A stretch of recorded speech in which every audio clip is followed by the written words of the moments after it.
Well, it's this afternoon, and I had a lot of stuff. I went to the doctor this morning. I got I can't even remember what the hell, I cracked the thingy in my face.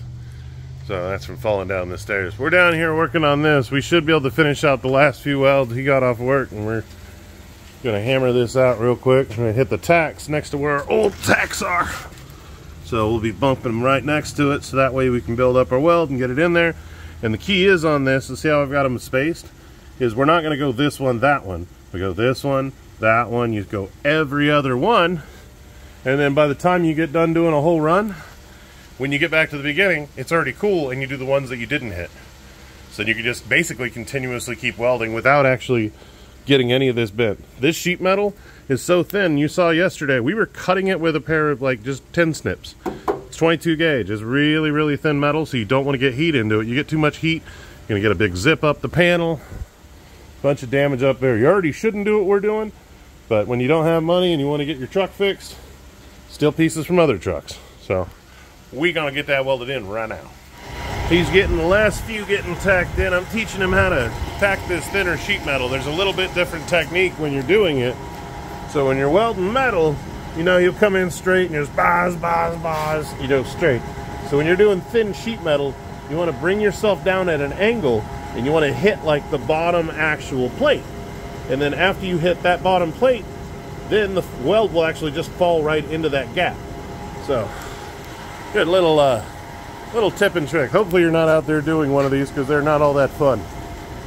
So thin metal's kind of a bitch, no joke. It's not as much fun as it seems. I'd rather be welding on a street rod. This is not a street rod. That's a redneck. Cool guy. Alright, we are slowly putting her together, tack by tack by tack. You can see how she's all coming together. We do it nice and slow, that way we make sure we don't get any heat in the panel and we don't get any distortion, because if you notice, everything's right where it was when we put everything together. Just keeping the heat out. I'll show you on this back one how we do it again. So you see where all the marks are when we come around and do it. We'll start up there on do the top ones. We'll go poop, poop, poop, poop, poop, poop, poop, poop. And then we'll come back around and we'll do the bottom set. And we want to make sure this panel doesn't get hot. It just, you know, a little bit of warm, but you want to let it get back down to room temperature before you keep doing your rounds, because you do not want to warp this.